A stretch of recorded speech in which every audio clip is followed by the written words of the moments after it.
ډیرو محترم مسلمانانو، نن یو بهترینه وظیفه د سورة فاتحې وظیفه ده. یقینا سورة فاتحه دا یو زبردست سورت دی، اسان سورت دی. دا هغه مبارک سورت دی محترم چې ما تاسو په مانځه کې وایو الحمدلله، او هر چاته ښه یاد دی. ماشومانو تم یاد دی، زنانو تم نه یاد دی، نارینه‌و تم یاد دی. هر سړی په مینه او په شوق سره په مانځه کې وایي. خو محترم ردی وظیفې دې کې ډېر زیات جوور هغه طاقت پروت دی.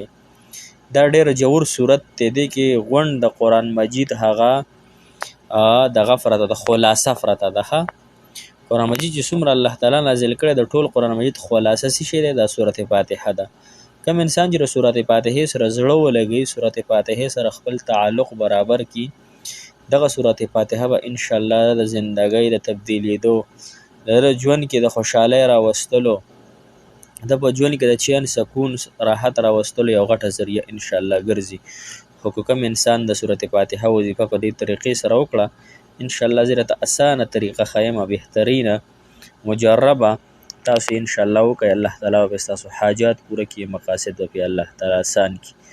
السلام علیکم ورحمة الله وبرکاته. ډېرو معزز او محترمو قابل قدر مسلمانان ورونو خویندو، هغه مسافر کم چې بهر وطنونو کې ژوند کوي، الله جل شانه هم خوشحاله و آباد تر و تازه کامیاب او کامران لره. الله تعالی مو د زړه مرادونه، د زړه حاجات، پریشانۍ، غمونه، تکلیفونه د ټولو مسافرو ختم کی، او مسافر له الله تعالی په خپل کلی وطن باندې د حلال روزګار، د حلال کاروبار نصیب کی.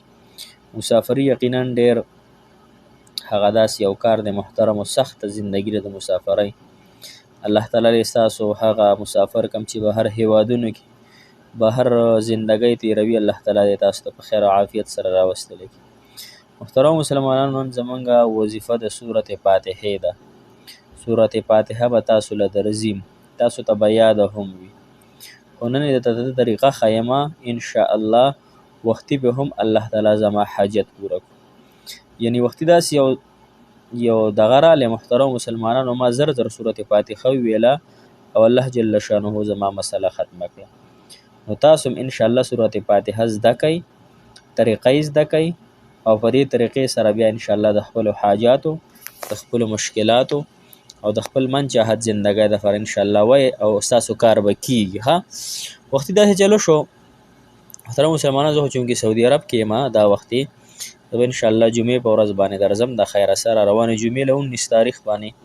الله تعالی زمونږ سفر په خیر او عافیت سره کې الله تعالی دی د ټولو مسلمانانو حامی او ناصر شو. کومې دعاګانې عمرې کې چې ما کړي داسې مې کړي، ستاسو دپاره الله تعالی دې هغه قبول او مقبول وګرځولی کړي ستاسو په حق کې. محترم وختي زما په دې معدې نه لاندې په دغه ځای کې ډړ شو، د معدې نه لاندې یقینا ما زر سورة فاتحه وفیرې وویله، او ما بیا خپل په دې لاسونو شف کړه، په دغه یعنې خېټه باندې مې راکاږله. یقینا چې د ماښام مانځه ته تقریبا ودرېدم، دغې نه مخکې ویله چې مونځ مې ختم کو نو الحمدلله د الله تعالی په فضل او احسان سره د سورة فاتحې د برکت سره الله جل شانه زما هغه درد کنټرول او خوښ شو. داسې مخکې مې څو پیرې په الله تعالی ما له صحت راکړی دی. یوازې د بیمارۍ دپاره دا نه چې بس تاسو د سورة فاتحه د بیمارۍ دپاره یې وایي، بلکې د بندش دپاره، د بیماریانو دپاره، د هر قسم حاجاتو دپاره انشاءالله بهترینه ده. انشاءالله په دغه طریقه یې ورکو. په چا باندې جادو جنات وي که نه، سحر پې وي، بندش وي پې، د انسان ته پته شته یا نشته، زه درته طریقه ښیمه. هسې ځان له زړه مه خورئ، اسانه طریقه درته ښیمه انشاءالله، دا عمل وکئ. داسې کار وکئ، 41 پیرې به سورة فاتحه ووایي، 41 پیرې 41 مرتبه سورة فاتحه د 41 پیرې وي، به 41 پیرې آیت الکرسي وي، الله لا اله الا هو الحي القیوم. صحیح شوه. بیا چې د محترم مسلمانانو قل یا ایها الکافرون، قل هو الله احد، قل اعوذ برب الفلق، قل اعوذ برب الناس، دا څلور صورته چې دي دا څلور واڼه به، یعنې یو د قل یا ایها الکافرون او اخلاص او فلق او ناس چې دي وي، دا یو پیره به حساب شي. دا څلور واڼه صورته دا به 41 پیرې وي. صحیح شوه. بیا به مخکې وروسته د برکت دپاره درود شریف ویلی شي، ښه ده، که نه شي نو مسله نشته.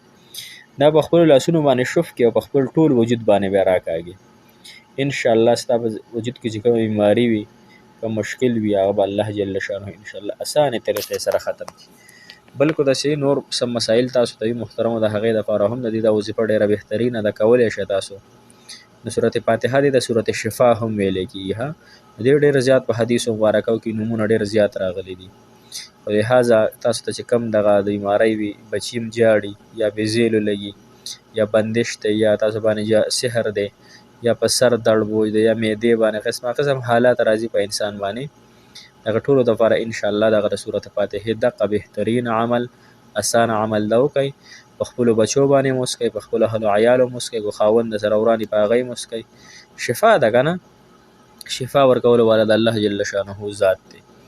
دغه طریقې سره انشاءالله دا وظیفه زموږ سر ته رسي. موږ ته هم دعاګانې کوي، موږ تاسو دعاګانې کوو، 15 وخته مونځ کوئ.